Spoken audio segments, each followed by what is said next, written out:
Hello everyone, बात करते हैं आज की खबर के बारे में। तो आज हम बात करेंगे RSF report, index press freedom की रिपोर्ट के बारे में। मतलब ये क्या है और ये किसके द्वारा जारी की जाती है, और फिलहाल में मतलब जो इसकी जो 2026 की जो रिपोर्ट आई है उसके अनुसार भारत की स्थिति जो है वो इसमें क्या है।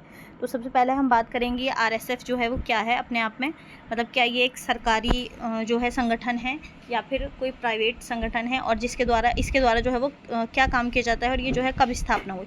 तो सबसे पहले हम बात करते हैं आरएसएफ की, मतलब इसकी स्थापना जो है वो कब हुई थी, या फिर इसको जो है वो किस नाम से जाना जाता है। तो इसको हम रिपोर्ट विदाउट बॉर्डर के नाम से जो है वो जानते हैं, यानी कि इसकी जो रिपोर्ट्स हैं वो किसी भी बॉर्डर से जो है वो मतलब रुक नहीं सकती हैं। इस टाइप से इसको जो है हम पहचान सकते हैं। इसके अलावा हम बात करते हैं कि मतलब फ़िलहाल में जो है वो इसकी रिपोर्ट कहाँ से जारी की जाती है। तो इसकी रिपोर्ट जो है वो पेरिस से, फ्रांस में पेरिस से जो है वो इसकी रिपोर्ट जारी की जाती है। इसी के साथ इसकी स्थापना जो है वो सबसे पहले 1985 में जो है वो इसकी स्थापना फ्रांस के मोंटेपोलियर जो है वो एक नाम का शहर था, वहाँ पर जो है इसकी स्थापना सबसे पहले की गई थी। इसके बाद हम बात करते हैं इसकी स्थिति के बारे में। तो ये जो है, क्या ये एक सरकारी संगठन है? तो नहीं, ऐसा नहीं है। ये आरएसएफ जो है, यानी कि रिपोर्ट्स विदाउट बॉर्डर्स की जो एक संगठन है, ये जो है वो गैर सरकारी संगठन है। इसी के साथ गैर सरकारी और गैर लाभकारी भी संगठन हम इसको कह सकते हैं। इसी के साथ ये जो है वो एक स्वतंत्र अंतर्राष्ट्रीय संगठन है। इसके अंदर जो है वो 180 यानी कि 180 देश ऐसे हैं। 180 देशों में जो है वो पत्रकारिता को जो प्राप्त स्वतंत्रता है, उसके स्तर का मूल्यांकन जो है वो इस के द्वारा जो है वो किया जाता है। इसी के साथ हम देखें कि इसके सूचकांक में जो है वो मतलब इसका मूल्यांकन जो किया जाएगा वो किन किन पहलुओं पर जो है वो किया जाता है।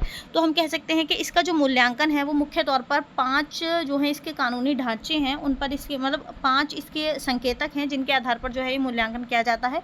जिसमें हम सबसे पहले नंबर पर लेकर आएंगे राजनीतिक संदर्भ। यानी कि पत्रकारिता को जिस तरह हम जानते हैं कि इसको लोकतंत्र की जो है वो 4th पिलर के नाम पे, मतलब डेमोक्रेसी में इसको 4th पिलर के नाम से जो है वो जाना जाता है। ये डेमोक्रेसी की एक शक्ति के रूप में हम इसको देख सकते हैं। तो डेमोक्रेसी में जिस तरह मतलब मीडिया को जो है 4th पिलर के नाम से जाना जाता है, तो इसके मतलब 5 संकेतक के आधार पर जो सबसे पहला संकेतक है वो यही है कि राजनीतिक संदर्भ जो है वो इसका क्या रहेगा। राजनीतिक संदर्भ जो है वो मतलब मीडिया का क्या है, इसके आधार पर इसका मूल्यांकन किया जाता है। इसी के साथ हम देखेंगे तो इसका कानूनी ढांचे के तौर पर भी जो है मतलब जो कॉन्स्टिट्यूशन का बेसिक स्ट्रक्चर है उसके स्थान पर भी जो है इसका मूल्यांकन जो है वो किया जाता है। इसी के साथ आर्थिक संदर्भ भी इसमें शामिल किया जाता है।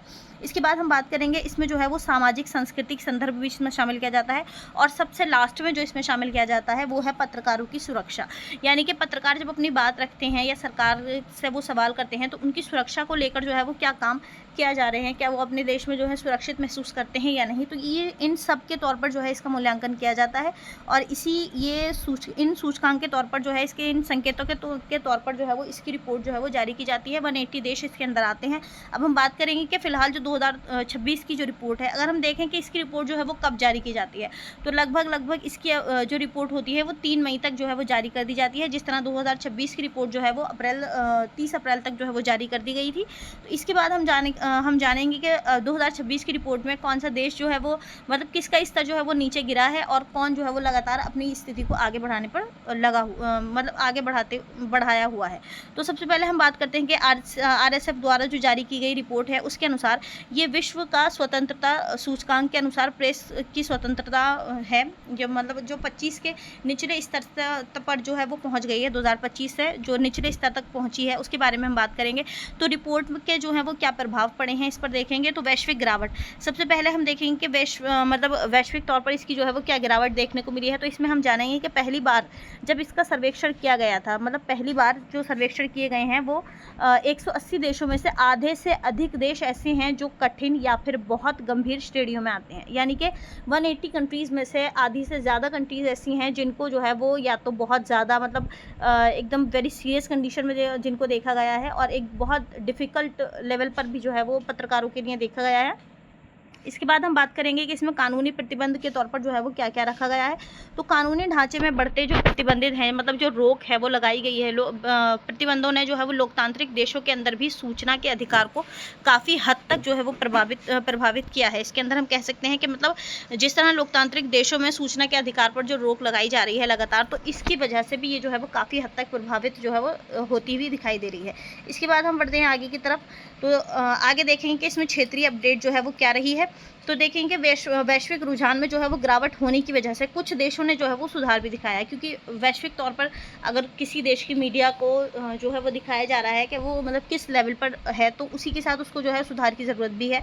तो कुछ देशों ने जो है वो सुधार दिखाया है, जैसे कि फॉर एग्जांपल हम देख सकते हैं कि श्रीलंका, जिसने कठिन परिस्थितियों में होते हुए भी अपने आप को जो है वो सुधार रहा है, मतलब कठिन परिस्थितियाँ होते हुए भी अपने आप को जो है वो उसमें सुधार किया है। इसके विपरीत भारत जो है वो 6 पायदान नीचे खिसक कर, यानी 180 में से 151 में से जो है वो 157 स्थान पर आ गया है। यानी कि 2025 की रिपोर्ट के अनुसार भारत की जो मीडिया की जो स्थिति थी, जो उसका मतलब रैंक था, वो 151 पर जो है वो देखा गया था। यानी कि भारत की जो रैंक थी वो 151 रखी गई थी 180 कंट्रीज़ में से। तो अब 2026 की रिपोर्ट में भारत जो है वो अपने मतलब 150 से भी 6 पायदान नीचे गिरकर 157वें स्थान पर जो है वो इसको ला दिया गया है। 157 स्थान लेवल जो है वो भारत का इसका रहा है। अब हम इसको जो है वो मैप, सबसे पहले हम मैप देख लेते हैं और मैप के अनुसार हम इसको देखेंगे कि मतलब किस देश में क्या स्थिति जो है वो दिखाई गई है। तो सबसे पहले आप ये मैप को देखेंगे इसको, तो इसमें जो है ये वर्ल्ड मैप में जो है ये कंट्रीज़ को इन कलर के अकॉर्डिंग जो है वो डिस्क्राइब किया गया है, मतलब इन कलर के हिसाब से बताया गया है कि किस कंट्री की कंडीशन जो है वो क्या रही है।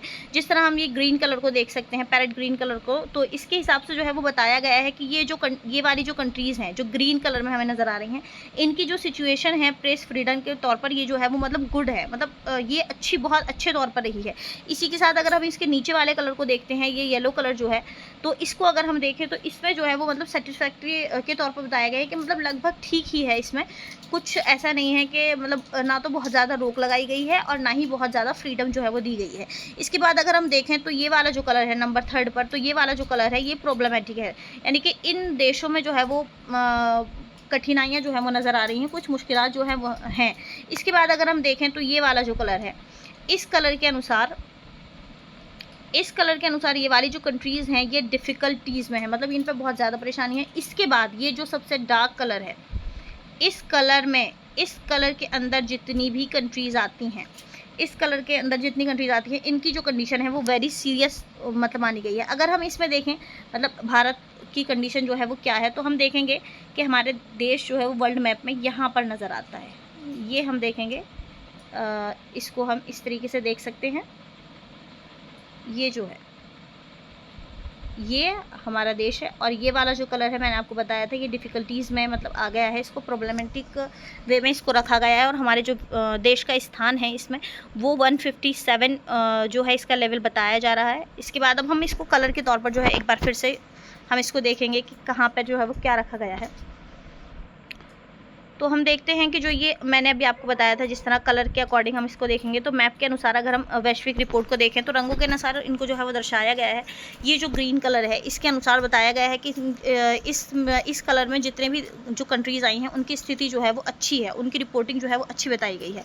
इसके बाद ये येलो कलर है, तो इसकी जो इस रंग के द्वारा जो है ये बताया गया है, इसको मतलब संतुष्टि के तौर पर जो है वो दिखाया गया है कि मतलब इस देश के जो इस यहाँ की जो मीडिया है वो संतुष्ट है, सिर्फ संतुष्टि के तौर पर जो है वो इसको दिखाया गया है। इसके बाद हम आ जाएंगे नेक्स्ट पर, तो ये जो है ये परेशानी झेल रहे हैं। इस कलर के अंदर जितनी भी कंट्रीज़ आएंगी तो इस कलर के अंदर के जो मतलब प्रेस कॉन्फ्रेंस या फिर मीडिया जो है वो परेशानी झेल रहे हैं इस क्षेत्र में, इसी को दिखाया गया है।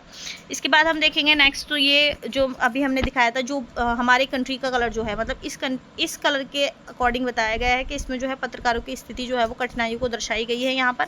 इसके बाद हम देखेंगे जो ये रेड कलर दिखाया गया है, तो इसमें जो है वो अत्यधिक गंभीर श्रेणी में जो है वो इन कंट्रीज़ को रखा गया है, जो कंट्रीज़ मैंने आपको अभी वर्ल्ड मैप पर दिखाई थी जिनमें ये कलर जो है वो दिखाई दे रहा है। इसके बाद हम देखेंगे, आगे बढ़ते हैं, तो नवीनतम जो इसकी विश्व प्रेस स्वतंत्र सूचकांक की जो रिपोर्ट आई है 2026 से पता चलता है कि दुनिया के आधे से अधिक देशों में जो है वो अब भी पत्रकारिता के लिए जो है वो चुनौतीपूर्ण वातावरण का सामना जो है वो करना पड़ रहा है। यानी पत्रकारों को अभी भी अपने देश के अंदर जो है वो आधे से ज़्यादा कंट्रीज ऐसी हैं जिसमें उनको चुनौतीपूर्ण वातावरण का सामना जो है वो करना पड़ रहा है। इसके बाद अगर हम देखें तो इसका उदाहरण या फिर इस उद्धरण का जो तर्क दिया गया है वो ये दिया गया है कि प्रेस की स्वतंत्रता के खिलाफ जो निष्क्रियता है वो भी इसमें एक प्रकार का इसका समर्थन ही है। यानी कि अगर हम प्रेस कॉन्फ्रेंस के खिलाफ निष्क्रियता करते हैं या फिर नहीं करते हैं तो ये भी एक तरीके से इसका जो है वो समर्थन ही करती हुई नज़र आती है। इसके बाद हम आगे बढ़ते हैं तो देखते हैं कि ये बात जो है ये बात इस पर भी प्रकाश डालती है कि सत्तावादी राज्य जो हैं कि मतलब प्रेस कॉन्फ्रेंस पर जो मीडिया पर इसका असर दिखाई दे रहा है, तो वो इस बात पर भी प्रकाश डालता है कि जो सत्तावादी राज्य हैं या फिर जो राजनीतिक शक्तियाँ हैं और शोषणकारी आर्थिक कर्ता वैश्विक स्तर पर जो मीडिया की स्वतंत्रता के लिए गिरावट जो है वो दिखाई दे रही है, तो उसमें कहीं ना कहीं ये कारण भी जो है वो उनको जिम्मेदार बताया जा रहा है। अगर हम बात करें क्षेत्रीय बदलाव की, तो संयुक्त राज्य अमेरिका भी 7 स्तर नीचे जो है वो गिर गया है। मतलब जो अमेरिका की पहले रिपोर्ट रही थी उसके अकॉर्डिंग अमेरिका भी जो है वो 7 स्तर तक नीचे जो है वो गिर गया है। आगे बढ़ते हुए हम देखते हैं,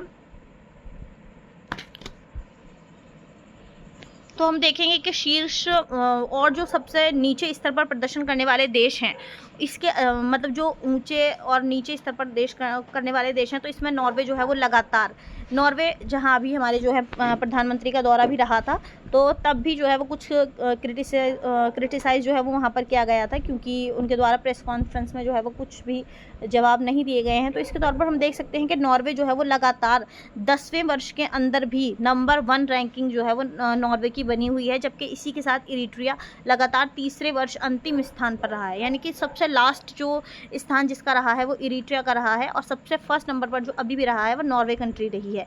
इसके बाद मतलब नॉर्वे में कहा जाता है कि वहाँ पर जो है वो प्रेस को या मीडिया को जो है वो फ्रीडम है, पूरी तरीके से मीडिया जो वहाँ पर फ्रीडम है। और अगर हम कहीं ना कहीं देखें तो हमारे डेमोक्रेसी के लिए, लोकतंत्र के लिए ज़रूरी है कि हमारा जो मीडिया है वो, जिसको डेमोक्रेसी का 4th पिलर कहा जाता है, तो उसमें ये ज़रूरी है कि हमारा जो मीडिया है वो लगातार सरकार से जो है वो सवाल करे, या फिर सरकार के जो फैसले हैं उनकी पॉजिटिविटी और उनके जो भी मतलब उनके निगेटिव और जो पॉजिटिव पहलू हैं उन पर जो है वो लगातार रोशनी डालता रहे। इसके बाद हम आगे बढ़ते हैं, तो देखते हैं कि वैश्विक गिरावट के तौर पर भी अगर हम देखें तो सूचकांक के कानूनी संकेतक में सबसे गंभीर गिरावट जो है वो देखी गई है, जिसमें 2025 और 26 के बीच, यानी कि 1 साल के बीच 60% से अधिक राज्य जो है वो 180 में से, यानी कि 110 देश में जो है वो स्कोर में गिरावट जो है वो देखी गई है। इसके बाद अन्य प्रभावित देशों की अगर हम बात करें तो भारत के साथ साथ, यानी भारत तो 151 से 157 पर जो है वो आ ही गया है। इसी के साथ साथ मिस्र भी जो है वो 169 पर देखा गया है, और इसराइल में भी जो है 116 पर जो है इसकी रैंकिंग रही है। इसी के साथ जॉर्जिया जो है वो भी 135वें स्थान पर जो है वो देखा गया है। इसके बाद हम देखें तो उन देशों के रूप में उजागर किया गया है इन कंट्रीज़ को जिनके कानूनी संकेतक स्कोर में जो है वो महत्वपूर्ण गिरावट देखी जा रही है। अब हम इसको जो है वो अपनी कंट्रीज से हम रिलेट करते हैं कि किस तरह RSF इंडेक्स जो है वो मौलिक अधिकारों का संबंध क्या इसमें रहता है। तो अगर हम देखें तो हमारे मौलिक अधिकारों में जो हमारा आर्टिकल 19A है, तो वो हमें मतलब जिस तरह मतलब स्वतंत्रता देता है खुद को अपने विचारों को व्यक्त करने की या फिर प्रोटेस्ट करने की, सवाल करने की, तो इसको जो है वो बताया गया है। तो कहीं ना कहीं बोलने और अभिव्यक्ति की स्वतंत्रता जो है वो हमें दी गई है। इसी के साथ कानूनी वातावरण और राज्य की कार्रवाई के बारे में भी जो है वो बताया गया है हमारे आर्टिकल 19A में।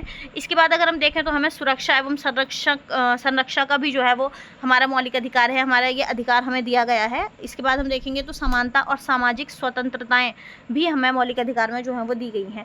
तो इसी के साथ हम ये जानेंगे कि मतलब जितने भी ये RSF की जो रिपोर्ट हैं वो इन सब के होते हुए भी अगर मीडिया मतलब एक लोकतांत्रिक देश में मीडिया को इन सब पर बात करने की अनुमति नहीं है, या फिर मीडिया जो है वो इन सब से हटकर बात कर रही है, तो कहीं ना कहीं हम देख सकते हैं कि उस पर जो है वो सत्ताधारी जो पार्टियां हैं या जो मतलब राज्य की शक्तियां हैं उनके प्रभाव में कहीं ना कहीं वो नज़र आती है। इसी के तहत इस RSF की जो है वो रिपोर्ट तैयार की जाती है। तो आज के लिए इतना ही, बाकी मिलते हैं नेक्स्ट वीडियो में, तब तक के लिए थैंक यू, बाय।